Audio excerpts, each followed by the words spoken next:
అండి, మా శశింద్రుని తీసుకొని బయటికి వెళ్ళాము అంటే వాళ్ళని అస్సలు ఆపలేము. ఇక ఏం జరిగిందో తెలుసుకోవాలంటే వీడియో లాస్ట్ వరకు చూసేయండి. ఈ రోజు మా హస్బెండ్ కి అయితే వీక్ ఆఫ్ అండి. మా పిల్లలు అయితే స్కూల్ కి వెళ్ళి ఈవినింగ్ అయితే వచ్చేసారు. తర్వాత వాళ్ళు ఫ్రెష్ అయిపోయి హోంవర్క్ అయితే కంప్లీట్ చేసేసారు. హోంవర్క్స్ కంప్లీట్ చేసి వాళ్ళ డాడీతో అయితే ఆడుకున్నారు. ఈ లోపు మా హస్బెండ్ కి అయితే ఒక కాల్ వచ్చిందండి. కాల్ చేసింది ఎవరు కాదండి, మా మరిది. వాళ్ళ షాప్ లో పిల్లల డ్రెస్సెస్ అయితే 50% ఆఫర్ పెట్టారని అయితే చెప్పారు. తర్వాత మేమంతా రెడీ అయిపోయి షాపింగ్ అయితే వెళ్ళిపోయాము. వెళ్ళేసరికి మా మరిది అయితే కొన్ని డ్రెస్సెస్ అయితే తీసుకొచ్చారు సెలెక్ట్ చేసి.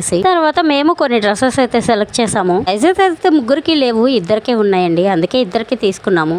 ఏమో వాళ్ళకి డ్రెస్సెస్ సెలెక్ట్ చేసే లోపు మా శశేంద్రులు అయితే రచ్చరచ్చ చేస్తారు. బైక్లు, కార్లు, స్కేటింగ్లు అన్ని తీసేసుకొని అయితే షాప్ అంతా తిరిగేశారు. ఫైనల్ గా నాకైతే నేను చిన్న క్లిప్స్ అయితే తీసుకున్నాను, అవి నచ్చాయి బాగా. అలా మా షాపింగ్ కంప్లీట్ చేసుకొని వస్తా పిల్లలు అయితే నాన్న ఏదైనా తినాలనిపిస్తుంది ఇప్పించు నాన్న అన్నారు. ఇటు ఫుడ్ అనేది చాలా తక్కువ. తర్వాత మేమైతే లక్కీ టిఫిన్స్ లోకి అయితే వెళ్ళాము.